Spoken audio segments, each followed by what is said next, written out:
Jamala Rogers, your host of Voices from the Battlefield. And this is the time and the place where we connect the various struggles in the world, folks fighting against uh, Zionism, against authoritarianism, and that's becoming more and more a battle right here in these United Snakes. So, but there are people who are fighting for things. They're fighting for democracy, for justice. And we know that we cannot have peace, not here in St. Louis, not here in the States, not here in the world, unless there is justice. And right now, I think that is where we are. There's so much injustice, so much corruption that it's difficult for people to have a full and meaningful life. They're going to spend most of their time fighting just to survive. And for folks here in St. Louis who are still recovering from the tornado, that's an added burden, and the stress is really just unbearable. But, this is the time that I remind you that we still have a pathological liar and a 34 count felon in the White House. And every day he becomes more and more unhinged. Yet we cannot count on the branches of government who are supposed to check the executive branch. So, it's been sporadic from the judicial branch in terms of stopping the authoritarian reign, but is unpredictable. So we can't, count on these folks to check this man. So what I tell you we have to do, the fourth branch of government is the people, us. And so we are going to have to, put a halt to this man. And I keep saying we can invoke, Amendment 25 because it's clear to me, and it's probably clear to the rest of the world that, Trump is unfit for this office. Um, he's also, in cahoots with uh, Netanyahu, who is, as far as I'm concerned, just like Putin, he's a war criminal. And more and more we see the likes of what he's really trying to do. And so our guests today are going to help us unpack and understand some of this stuff. Yesterday was the second anniversary of the attack on Gaza, and it's been relentless since then. And I remember one of the headlines from the New York Times saying Israel is trying to flatten out Gaza City. And if that doesn't say it all, I don't know what does. So I want to welcome to the show, first of all, Alam Jabber, who was with us before, her and her sister. And since then, she's become a new mom. So congratulations and Thank you. welcome back to the show. Thank you, Jamala. It's good to be back. And Michael, this is his first time going to the show, but he is not a stranger because I worked with Michael on many different issues, including water rights right here in St. Louis, not somewhere in the undeveloped country, but right here in St. Louis. And so he definitely has been on the battlefield for various issues. So welcome, Michael. Thank you, Jamal. It's an honor to be on your show. And Michael is representing Jewish Voices for Peace, and he's going to talk a little bit about that organization. But I really want to start off by asking you all about just a snippet about how we came to October 2nd and what has happened since then. A bit of a brief background, because this is a long historic struggle for Palestinians. And their allies, and they have many in the world, and that seems to be increasing. So let me just say, when Netanyahu talked before the UN, I think three-fourths of the world leaders walked out, which was unprecedented, really. You've seen protests all around the world, but I took particularly note of Italy, which 80 cities like went up and said, and they are calling for a national strike. So people are getting more and more serious about putting the kind of pressure on the Zionists to stop the genocide, and that's what it is at this point. You can't define it any other way. So what do we want our listeners to know about what's happening now? I'll start with you, Alam, and then Michael. Um,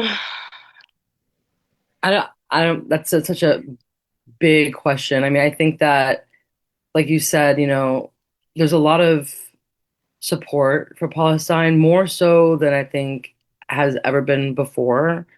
Um, and that's simultaneously like really moving and wonderful and beautiful, and also um I don't know, maybe I've become a little bit more cynical, I think, because with all the support and all of these like performative, actions like the UN, like you mentioned the walkout during the UN speech, excuse me, but like nothing's really changing, and I think that's been like that for me. It's like I don't really know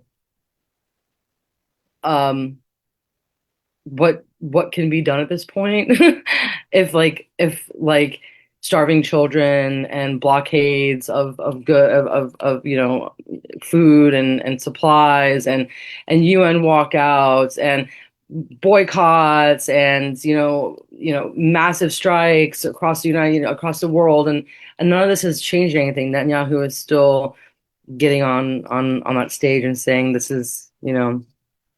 is all crazy and this is within our right, and this is think about the hostages, and it's the same thing we've been listening to for 2 years, and for 2 years it's just become worse and worse and worse and worse and worse. So I don't really know. That's I think Yeah, that's yeah. it's yeah. Yeah, and I think I can feel you, and I guess I was feeling the same way when every time I look at the images, and I'm like, okay, Yeah. what was changing? This is happening, this is happening. But then because I don't know the inside, I don't know if something is about to break. And I look at it as one of the laws of physics is that you can at a certain point, there's got to be a breaking point with all the things that are happening. We just don't know what that breaking point is or when it's going to be, but we got Right. to, escalate the pressure. What's your take on that, Michael?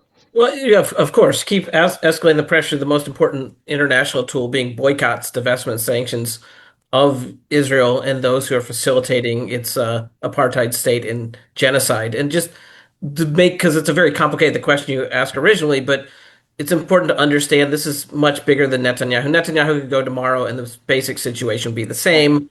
There is Israel was founded. Zionism is a racist philosophy. It's to create a ethno-nationalist Jewish supremacist state in the historic land of Palestine. It's been 77 years of oppression.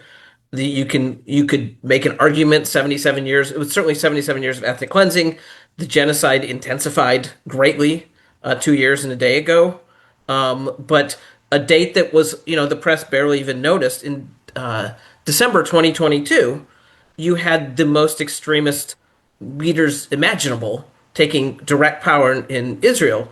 So people who are nostalgic, and you can argue whether there could have been a two-state solution in the 90s with Yitzhak Rabin as the prime minister. The people who killed Yitzhak Rabin, the right-wing people who killed Yitzhak Rabin, are directly running the government right now. So this was, you had the events of October 7th sparking this horror, but it's possible it was there inevitable because you had people who were willing to just set it outright before October 7th that they saw Palestinians as basically cockroaches or fleas to get rid of, just dehumanization at the highest level, and they've enacted it.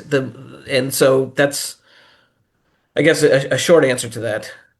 Yeah, yeah, it is a complicated question and layers of answers to that. I'm wondering though, with a group like yours, Michael, Jewish, folks for peace in Jewish voice for particular. peace. Yeah, Voices for Peace. It's singular. Yeah, I can't help but think of Hedy Epstein, who's a Holocaust survivor and one of the most, I think, visible Jewish persons Mhm. fighting for Palestinian liberation. And people were like, well, where are the other folks? But, in any struggle, there are always the folks who are not necessarily on the front line and visible. And that's why I think it's important for those voices to come to the fore. And I'm looking at what's going on in Israel, where the people themselves are organized at levels that I've not seen in modern times to get those hostages released and to call for a ceasefire. And I think many of them have said, and I've heard these interviews that, Netanyahu is actually using this in a political way, and they are seeing through this, but what's at stake is their loved ones. And I, so I think we get more educated and more conscious about how these games are being played over the land and over these rights. So what has been you and I talked a little bit offline about the divisions within the Jewish community about this issue and how divisive it's been. But talk a little bit about the folks who are fighting and those folks who are fighting against the righteous struggle of the Palestinians. yeah, thank you. I do want to caution. There are a lot of people in Israel who want the hostages back, but the percentage of the Jewish Israeli population that is concerned about the mass slaughter and starvation of Palestinians is unfortunately pretty low. Yeah. There's not a mass movement in support of Palestinian rights among Jewish Israelis. There are brave people, but it's a small minority. There are people for all sorts of reasons who are discussed with Netanyahu and the way he's doing this war, which is of course the man is horrible. But there really isn't, and there isn't even the same sort of Zionist peace movement there was in 1982, invasion of Lebanon. The state of Israel, all parties have moved extremely to the right in the last 40 years. But in St. Louis area, there are many of us. You've got uh, progressive Jews of St. Louis. You have Jewish Voice for Peace. But the organizations that claim to represent us, the people are actually interviewed representing Jews on the news, and such as the Jewish Federation, the Jewish Community Relations Council, the Anti-Defamation League, the Holocaust Museum, American Jewish Committee. These groups are all firmly allied with Zionism and with this genocide. There's not been any of these groups say a single word in opposition to any of this. You had the Jewish Federation host a soldier, Miles Rosenblum, in May, who they praised him for being part of the genocide in Gaza and for being part of the invasion of Lebanon. It is so these organizations are firmly linked to the genocide, and they intentionally push away voices such as my own, and make claim to the Jewish community, which is very dangerous. I mean, it's just so wrong at a basic level and very dangerous to continue to associate with such evil. It's dangerous to the future of everybody. I want to point out that all these groups went all in on lying about Cori Bush and doing everything possible to push her out of office because she told the truth from the beginning. I want to sort of go through some of the details of what happened after October 7th. Cori Bush, like many people, were horrified at how many Israelis were killed and the death and destruction. And she sponsored resolutions, co-sponsored resolutions, spoke out in empathy to Israelis, condemned the acts of Hamas and these other organizations on the day. But if you know, Israel immediately started the genocidal campaign began immediately. And within a week, you'd had hundreds of statements by Israeli officials that were outright genocidal. Outright, we're going to kill them all, doing biblical allusions. And they sort of mapped out exactly what they're going to do, and they started doing it. And immediately, people said this is a genocidal campaign because it was a genocidal campaign immediately. So Cori Bush said this is ethnic cleansing. Babies are being mass murdered. Within a week, by October 15th, you had more people killed by Israel than all the people who had been killed by Hamas in its entire history of existence. So Cori Bush was telling the truth from the beginning. And in response, you had every one of these groups that I mentioned, these Jewish establishment groups, falsely labeling her as an anti-Semite without any evidence, because there is no evidence, because she's not prejudiced against Jews, as many of us with Jews for Cori can attest, and demanding more and more meetings. And pretty much almost every rabbi in the area signed a letter to that effect, including supposed progressive rabbis at the Central Reform Congregation. They all signed on to a letter. You had an infamous op-ed by Rabbi Daniel Bogard where he compared Cori Bush to Donald Trump, saying they're both anti-Semites, which is just absurd and defamatory to Cori Bush. And they all the most of the same rabbis signed and were involved even, almost a year later as you got up to the election, when it was so clear what was going on. Rafah was already invaded, destroyed. Just the horrors in Gaza were so clear they kept to the story. And I do hope there's a shift. But and if I urge people who were part of this to reflect and to change their ways and what they're looking at. But you have to acknowledge what you've done to change your ways. And I think Cori Bush and Palestinian people in general are owed an apology. And you still have these organizations like the Federation who are all in on what Israel is doing. You had the Jewish Federation, St. Louis Jewish Federation leader Danny Cohn released a statement praising Donald Trump for bombing Iran. Uh, what kind of, how does that represent Judaism? You're supposed to be the head of the Jewish Federation. You have this leader who was chosen with AIPAC money, Wesley Bell, who refused to impeach the president because the impeachment that Al Green put forward was over the illegal bombing of Iran.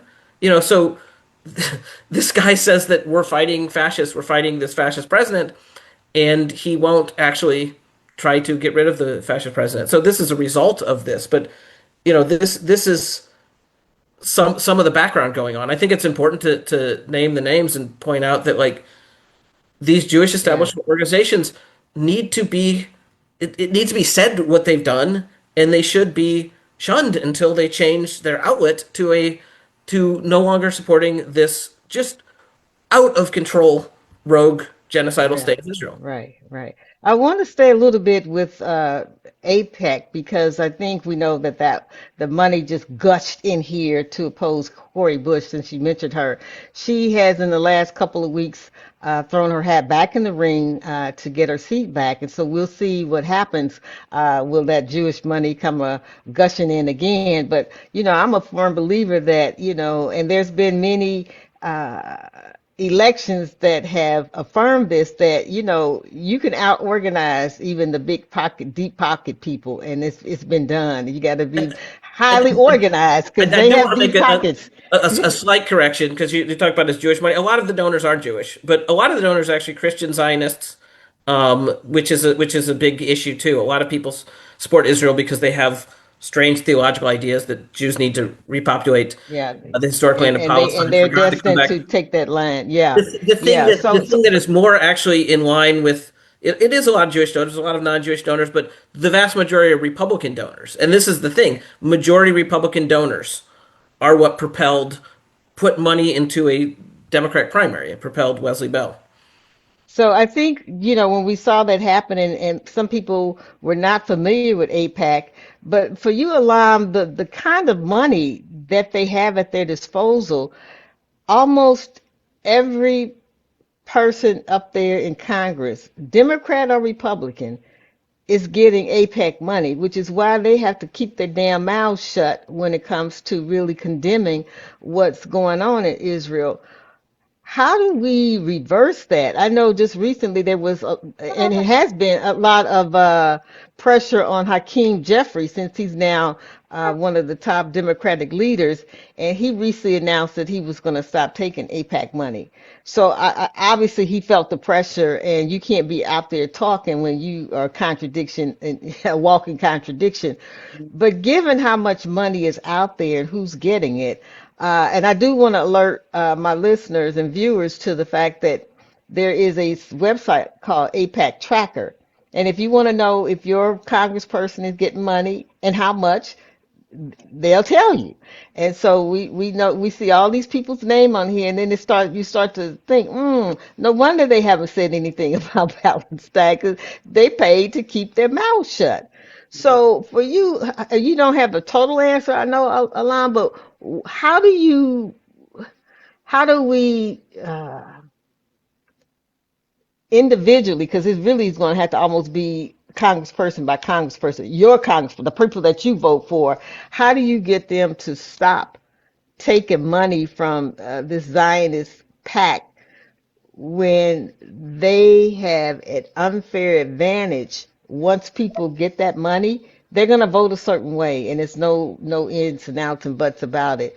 But what can be done? Let's just say On an stop there. individual level, just continuing to put pressure on your Congress people. There's this site called notmytaxdollars.org.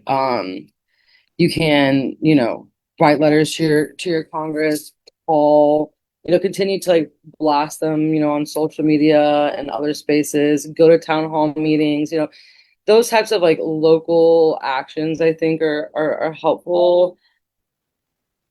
And again, like, I mean, outside of that, like putting pressure for some sort of like legal system putting in place, to stop APAC, I just don't see that happening anytime soon. So I think it's really just about, like I said, like just continuing to like reach out, call, talk, post, go to meetings and put yourself out there and organize, I think, yeah, I think organizing, needs to look a little different.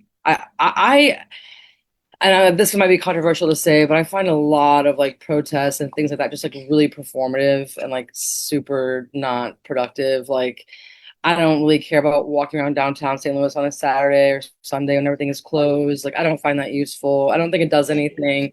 You know what I mean? I'm like that kind of stuff. I've kind of just checked out of that. Um, I appreciate like there's a space for like solidarity and camaraderie in those spaces, and I think that's really important to have, and especially with something like this, community, that's really important. And like we can't continue to do the same things and expect for like results to change. Even Mamdani is like putting out statements about like, what Hamas did, this terrorist organization, la la la la la. It's like, yeah, all right, how many democratic socialists are we gonna have that say the same shit over and over and over again? Like it feels kind of helpless and hopeless. But I think again, like just on an individual level, going to these sites, writing letters, calling, just being as annoying as possible to your Congress people, just being incessant. I think that's kind of seemingly all we can do besides for what like Michael had mentioned, which is like boycotting, the BDS movement, which I find to be really useful. I think that's I think a capitalist society allows for things like APAC and Zionism and genocide and the war machine to continue and flourish. And so like how do you affect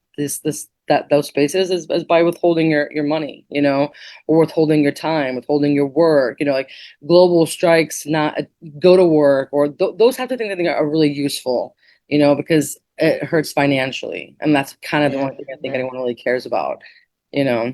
So I don't know if that's very helpful. I think my No, it is because Alam, I'm feeling the same way, and I know I'm much older yeah, than you, but protests they allow you to do that all day long, and if nothing really happens differently, and so right. the question for me is how do we intensify our tactics in very strategic ways that, first Numbers. of all, not just gets their attention, but also impacts. The kind of support that Israel keeps getting. And I think we Exactly. know that the United States is the biggest ally in terms of money. And so one of the things I keep saying is on us in this country to put the pressure as needed on Congress to stop the flow of those dollars that are helping genocide. Because 100%. if it wasn't for the U.S., they couldn't do all the stuff that they're doing. No, the Uh, United States right now is like they're the puppet masters of Lebanon. They completely and like God rest his soul annihilated, the leader of the Lebanese militia that I shall keep nameless. And just like just the United States has just destroyed and demolished that region, honestly. Their effect on Syria, their placement of this, former ISIS like leader as the president of Syria right now, their place in Lebanese government right now, what they've done, trying to like disarm Hezbollah, which is like the only way Israel hasn't occupied Lebanon is because of Hezbollah, and you know, and on top of that, and all this with your tax dollars, all of this, it's financed through you. You know what I mean? That's what kills me. And I think people like, okay, like Marjorie Taylor Greene and these other Republicans that are out here, like, they don't really care about Palestinian children, let's be honest. They don't really Yes, care. there's only two of them in Congress, Tom Right. Massey and Marjorie Carol Green, who Right. even say it. Yeah. Right, but again, they're not here supporting, or anti-Israel because, they care about Palestinian children, but they do care about the interests of American people, seemingly. Okay, and opposing, these like hardcore Republicans are opposing, you know, the use of APAC and the influence that Israel has in the United States, and that's something that I think people need to really focus on more and more and more. Like me personally, of course, like I'm. Yeah, yeah, mom. Yeah. Directly, how do I say, what's happening in Palestine, what's happening in Sudan, what's happening in Congo, what's happening all across the world, because of Israel, Zionism, capitalism, corruption with the United States, whatever, it impacts all of us. And I think that people who still have ideologies like, white supremacy are still are still looking past or opening up their eyes to the effects that Israel has on the world, that Zionism has like on the world. And they themselves, like someone like Marjorie Taylor Greene, being in opposition to Israel and to APAC, that says something. Why she is one thing, but I don't really care, I mean, in the long run, sure. In the long run, ideally everyone should care about genocide. But if what gets you to oppose what's happening in Israel is the fact that it's being paid by your tax dollars, that's fine. We'll take it. The movement will take it. But if you look at it, there really is a growing movement of people who, I mean, it's cold comfort to people who are still being starved and murdered in Gaza, but Yeah. in the United States who do care. The Democratic base is forever gone from Yeah. Zionism. You have this party leadership, Oh wait, this what do you mean? the people, actual Democratic voters, do not support what the United States is doing to Palestinians. The polls have come out Mm. that if you say, do you approve of what the United States policy towards Israel and what Israel's doing in Gaza? It's, I think, over 90% of Democrats, registered Democrats, oppose it. The Democratic base has shifted in the last 2 years tremendously. This is why Mamdani is, whatever critiques you have of him, he goes further than anybody else who's ever run for mayor of New York, Sure. and it doesn't matter. They you had Cuomo putting that as the central campaign. Oh, he doesn't support Israel, and voters were like either good or we Yeah. don't care. Yeah. Um, the Democratic base has shifted. The voters have shifted. The people have shifted. On the right, it is more about national sovereignty, but there's shift is going on in both parties, maybe for somewhat different reasons. But I think there are actually Republicans, maybe not these legislators, who truly care about the horrors that are going. I mean, I mean, I'm yeah, sure. I'm like, it's not, and I'm sure there are, yeah. and again, like it's just not my major concern.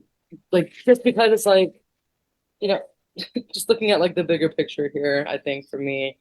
Um, but yeah, I'm sure there are. I'm sure there But are. I think you're right. Like the public opinion doesn't change, but Yeah. actual boycotts. I mean, there is a strategy to Yeah. deny Israel access to isolate it diplomatically, which is happening, although not nearly quickly enough, and to deny them materials it needs to maintain its genocide and its apartheid structure. This is an international movement. I think the flotillas have been very, very helpful in that regard in exposing and I forcing them think to use resources. that's a good point. That's a good point because I've, Jamal had mentioned talking about the flotilla and again, I've been having this like feeling about just like things just feeling so like performative. I'm like, what even is the point? We know they're not going to get there. We know that Israel's not going to allow aid to enter Gaza. Like they're not going to. They're going to completely destroy everything and everyone there. That's what I believe, and that's what we're seeing every single day. And like I think you're right. Like just the oh my God, I don't have any words. Postpartum brain. I'm like, it is insane. I'm like, blah blah blah. Um, Having something like that going on so publicly is important. Like you said, like Mom Donnie, like speaking about it, even if it's not as radical as I would hope. Just the fact that he's out there being as progressive or more progressive than anyone before, or that the flotilla is bringing a lot of like, attention, and that's important. And it's like, how do we take things further? I don't know. What else can people do? They're getting on ships trying to send, aid to people. That's not doing anything. People are protesting. That's not doing anything.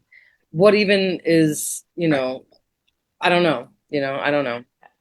So Yeah, I think for me, and Michael, I'm gonna get to you in a minute. The fact that, for example, the flotilla, which I think was probably one of the largest that I've seen in recent times, try to get through there. The fact that they couldn't and were stopped amplified the fact that it's about genocide. Yeah. And so people seeing that, like, wait a minute, they claim they couldn't get supplies and food and that kind of thing. But here's some folks trying to do that and they're stopping them. So for me, I think that's directly related to the shift that Michael spoke of about, people looking at this on a daily basis almost because we're seeing the images and saying, well, how is this going to stop? Well, here's some people that are trying to get some simple food and supplies in, and they're not. So that to me is adding to the pressure that I'm saying in a physics term is got to break at some point. When that is, I don't know. If you're just joining us, we are talking about the complicated situation in Palestine with Michael Berg and Alam Jabber, and we're trying to figure it out. And, part of it is educating people about what's happening, but also giving them some tools to respond. Because otherwise, you get totally demoralized just looking at the rubble day after day and the fact that it doesn't seem like they're going to stop until they level the whole damn Gaza Strip. And so Michael, you wanted to jump in. yeah. So I'm looking at, even a year ago, the Democratic opinions have been changing. I was one of the uncommitted delegates to the Democratic National Convention, where one of the 30, and the leadership marginalized us, wouldn't even let a Palestinian speak in an extraordinarily racist way. You have the convention was in Chicago, which has the largest Palestinian American population in the country, and we asked for a Palestinian legislator to speak for 2 minutes to praise Kamala Harris, to support Kamala Harris, or Kamala Harris, excuse me, and then say a few words about the horrors that are going on in Palestine. But they literally just said no Palestinian allowed on stage.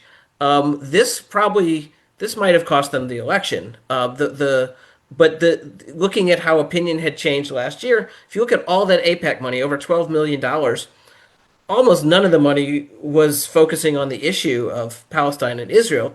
It was misrepresenting why she took vote on the infrastructure bill, almost all of it. And when I go to doors, knocking on people's doors, they would see the things on YouTube. They'd see the mailers, and they'd say, "Oh, she's not with Biden. She's not supporting the Democrats," which was incorrect. She was far left, but they misrepresented her record.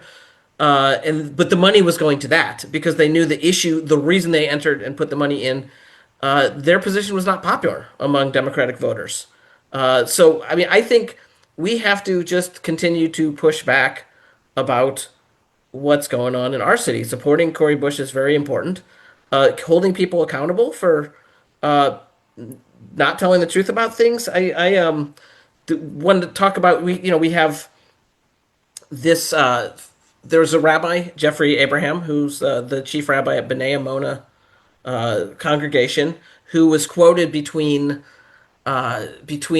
October 2023 and January 2025 at least 20 times, quoted in the press, giving a very pro-Israel position, bad-mouthing Jewish Voice for Peace and other anti-Zionist Jewish groups, never exhibiting an ounce of empathy for Palestinians to be murdered and demanding that people support Israeli position, falsely calling protesters at WashU and SLU violent. He was quoted many, many times. He had a post on Facebook in late January where he said there are no innocent civilians in Gaza. All of everybody in Gaza is Hamas. All Palestinians everywhere need to be re-educated, and that liked someone who said animals, full stop, in response to Palestinians. Now, this is outright genocidal language. And important, this kind of way of thinking is the dominant way of thinking among Israeli Jews. This dehumanization of Palestinians, but this is genocidal racist views. And I look at, if an imam had said something similar about Jews, there would be an uproar. They would demand that other imams, rightly, I think these Jewish organizations rightly should demand to distance themselves because it is wrong. To say those things about Jews is wrong. It's wrong to say that about Palestinians too.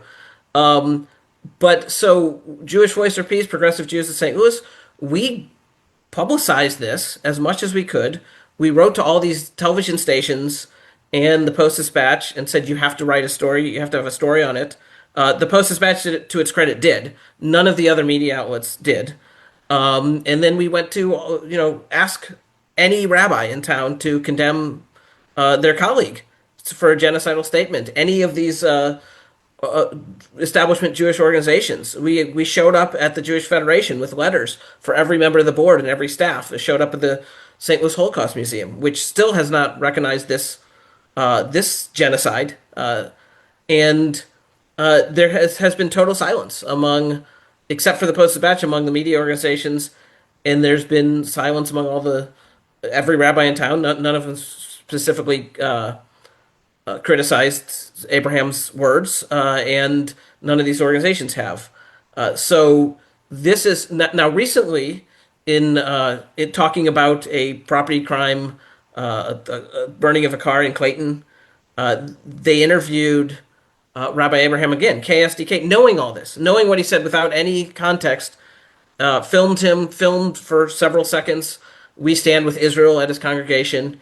And so I would, if there's something you can do tangibly, call KSDK and say they shouldn't be platforming genocidal voices. I think that's important. And Mike, to that point, I think one of the things that makes it difficult for people to act around this issue is because both sides may appear to have compelling arguments and people don't know which one, but what they see is the destruction of whole sections of a town, of an area where Palestinians live. They see children being pulled out of the rubble. They see the convoys being stopped with food.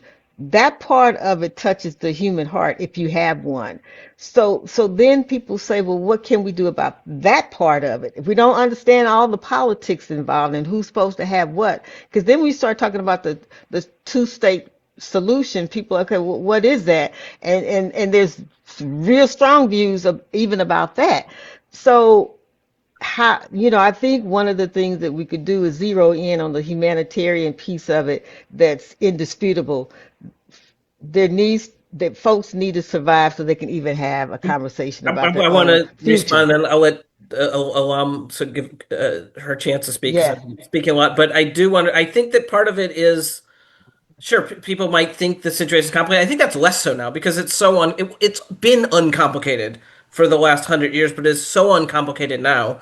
Like if you can't decide whether or not it is right or wrong to just completely destroy an entire population and uh, level cities of civilians, then there's something in your head that's wrong. The fear is to be called anti-Semitic, and these organizations have weaponized the accusation of anti-Semitic to scare people and cow people. They did that against Cori Bush. It has to be emphasized how insanely unfair and unjust it was to Cori Bush because of her compassion for humanity to smear her in this way. And so like I tell people that try not to be anti-Semitic. Don't say the Jews because Jews are very complicated and diverse, but also respond to what you see. And it is more important that you stand up against the genocide or for human rights than that you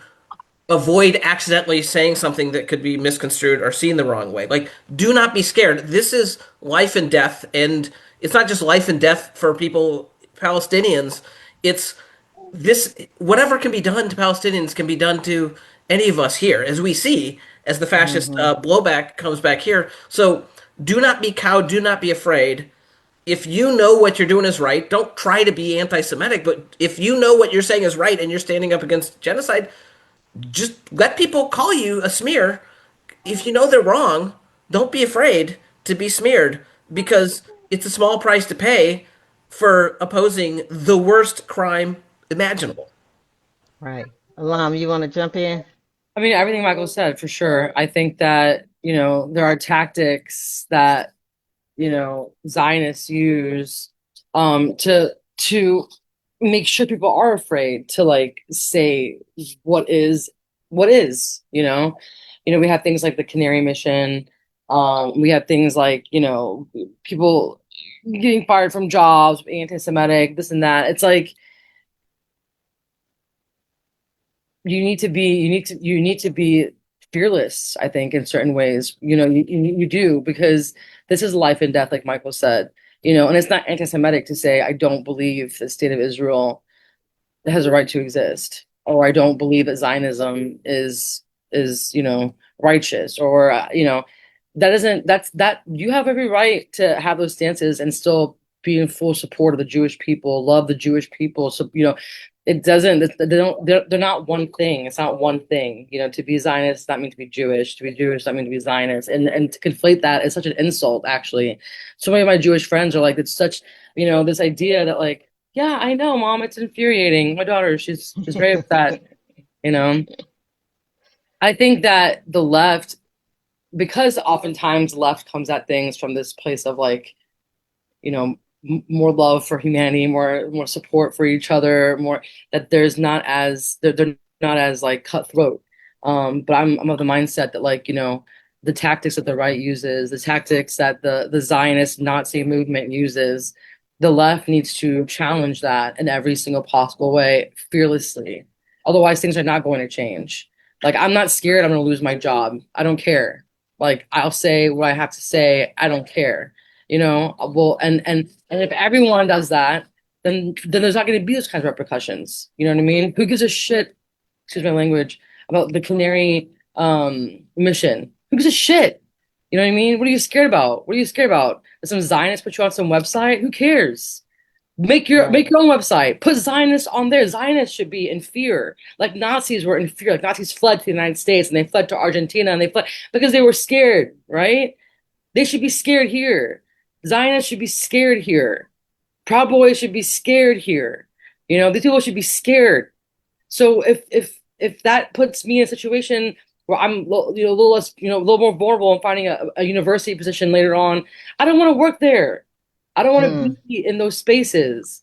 You know what I mean? If you don't fully 100% do not support the Zionist Nazi movement, then I don't want to work for you. Not you don't want to hire me. I don't Right. care. You know what I Right. mean? And that's how I think that's how it has to you have to be extreme in the sense of, extreme with your love, extreme with your support, extreme with your advocacy and your and for justice. You know what I mean? No one's gonna you gotta, I mean, I'm not sitting here saying we all have to die for justice, but in a way you gotta be willing to. Otherwise things are not going to change, you know? It's Yeah. hard for me to say Yeah. this as a new mom. I love my daughter I can't even, the word love doesn't even encapsulate how I feel about my daughter. And still, there are things greater than that. There are things greater, you know? And especially as a new mom, as an Arab mom, as a Lebanese mother, you know, is seeing what's happening in Gaza and seeing what's happening in Lebanon, like seeing what's happening. Oh, it hits on a whole nother level when a mom Hmm. can't feed her baby, you know, she can't breastfeed them because she doesn't have any food in her stomach, and there's no formula, and there's nothing. These children are just dying. They're just dying from starvation.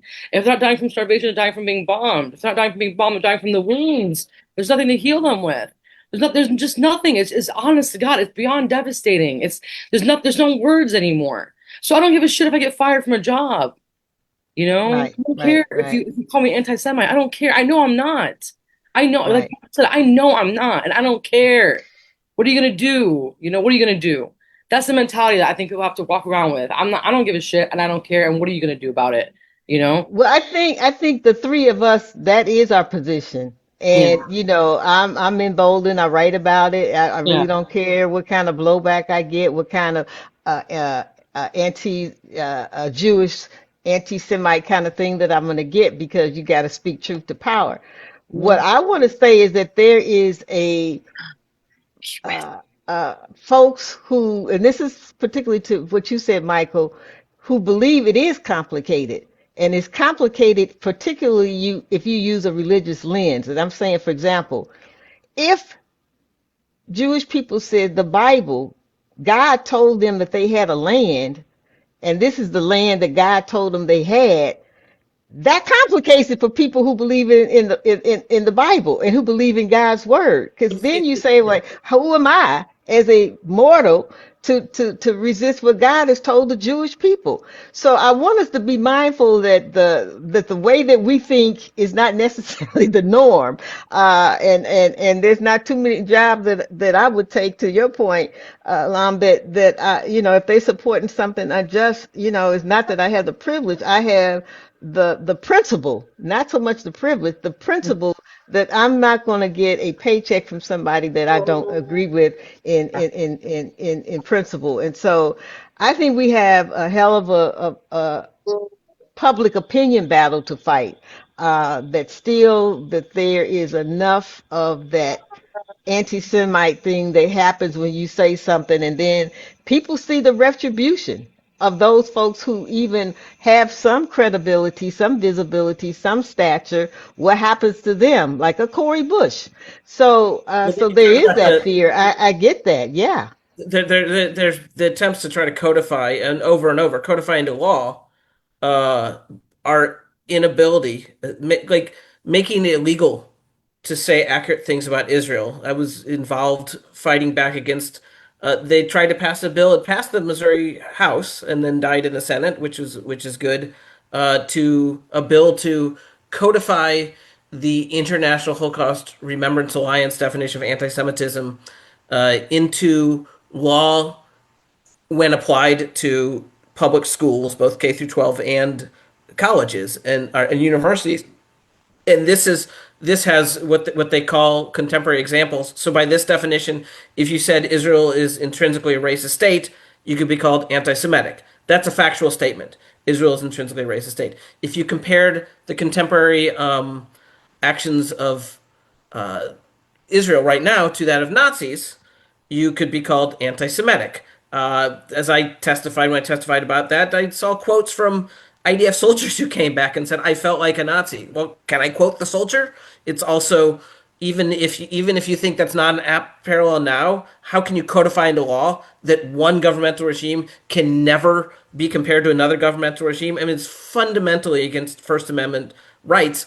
But the way they get around is it just be for you wouldn't go to jail, but like you could lose your tenure if you're a professor. right, You'd be suspended if you're a student. You can have to like do community service. You can be kicked out of school. So this is very, very, very dangerous and hmm not applied to any other country. Just this so fundamental. And want to point out like all the organizations that I mentioned testified in support of this fundamental attack on free speech.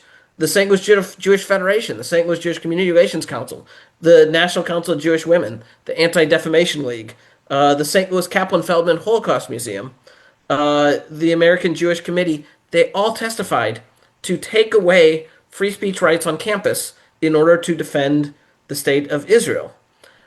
So this is happening, and I think we have to fight back. And even if they pass something like that, say it anyways. Like, yeah, yeah, what is the point of going on? What is the point of even calling this the best parts of what America is our First Amendment? If that's gone, what are we? right. In And any and way? so so Michael, in the few minutes that we have left, there, folks are doing resolutions and laws favoring Palestinian liberation. And in St. Louis, there is going to be at least a resolution introduced. Can you talk a little bit about Yeah. that? Google not another nickel St. Louis, and you'll find our petition. As a project of the St. Louis Palestine Solidarity Committee, there's a campaign to have the committee divest from any investments on the uh, prescribed list for the boycott, divestment, sanctions movement worldwide, which is Palestinian-led nonviolent movement to oppose the apartheid now genocidal state. And you should sign that and get involved. And the resolution should be finished completion in the next couple weeks, and then supported it at the Board of Aldermen. There's also a campaign. Israel Chemical Limited has a very large plant in South St. Louis and is looking to build another plant to build lithium batteries in North St. Louis, right near the zone of the tornado. You could see if a tornado ever hit, it would be a disaster. It's an environmental problem. This is a company, Israel Chemical Limited, that has been involved in massive pollution in historic Palestine, in the Negev Desert, what area controlled right now by the state of Israel.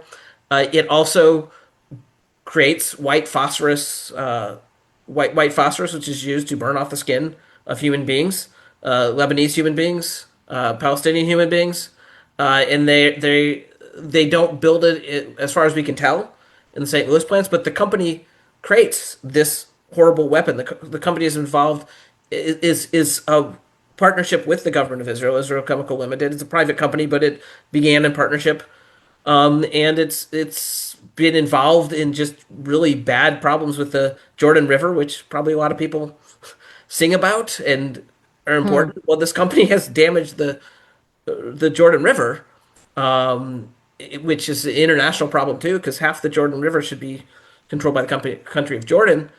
But so the city of the SLDC has granted massive tax subsidies for this company to build this plant in North St. Louis.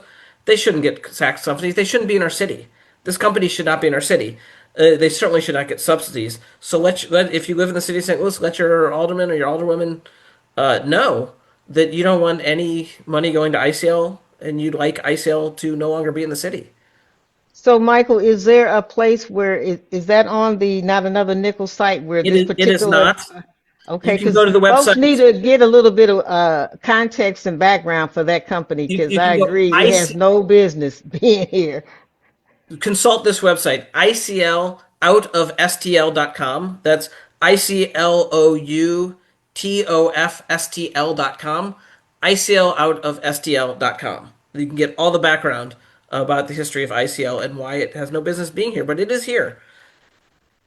Okay. And the So, subsidies that are yeah, taken and away and from our that's an children's easy education. one for us to organize around. We could just tell people, here's a petition, sign it. But I do think we should mobilize people to be at that board of alderperson when it's introduced and hopefully passed, so that people could see the support for the resolution. I believe it's in Alderwoman Tyus's district. It's right on the board with Alderwoman Boyd's district, so it's worth contacting both of them, but the whole board also.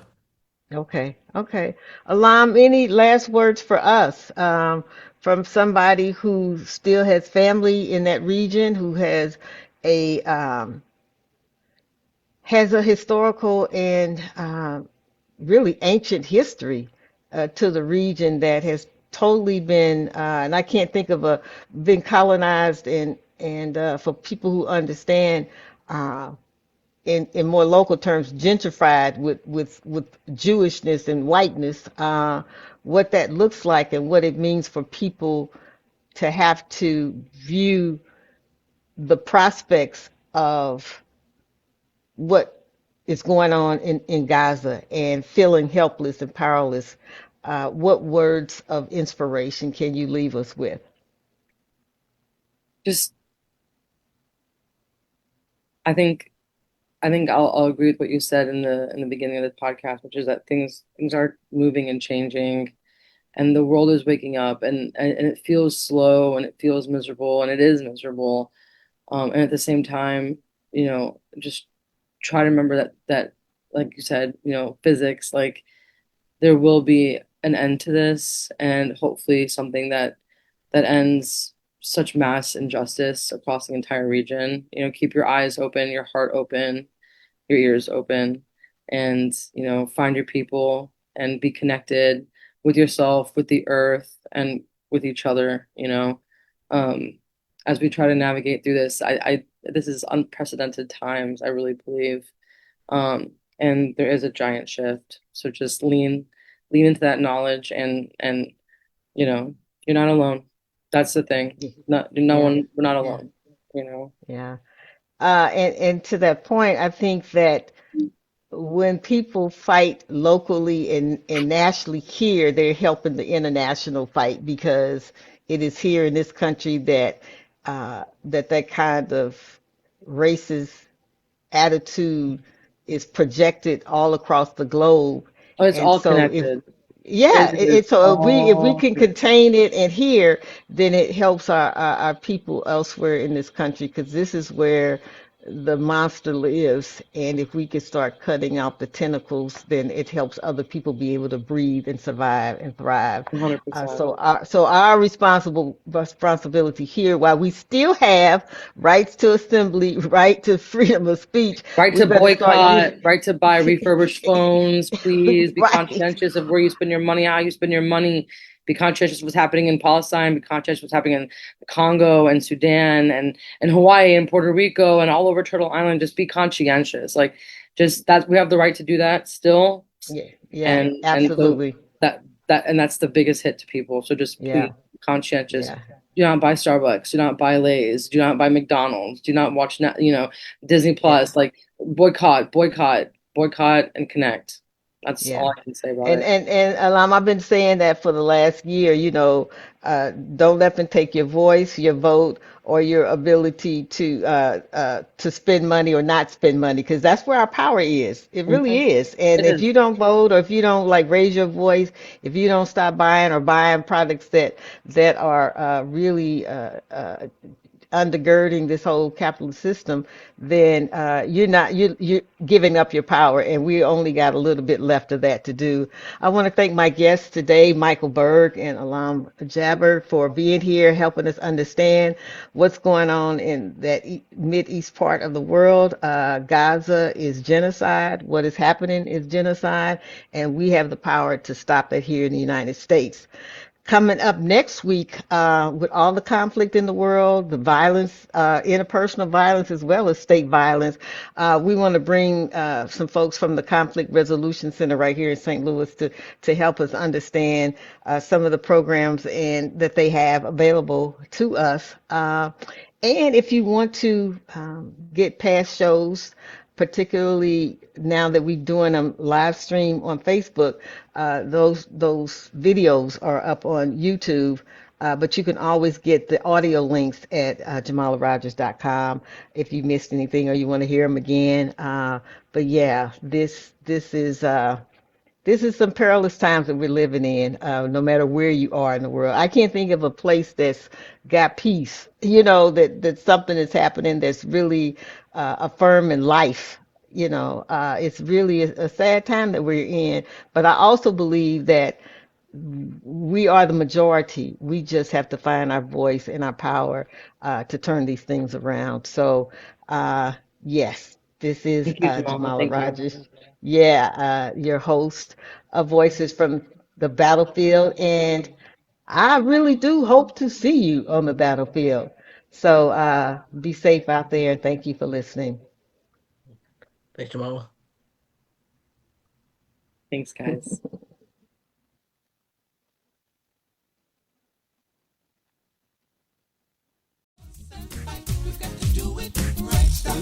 Right now.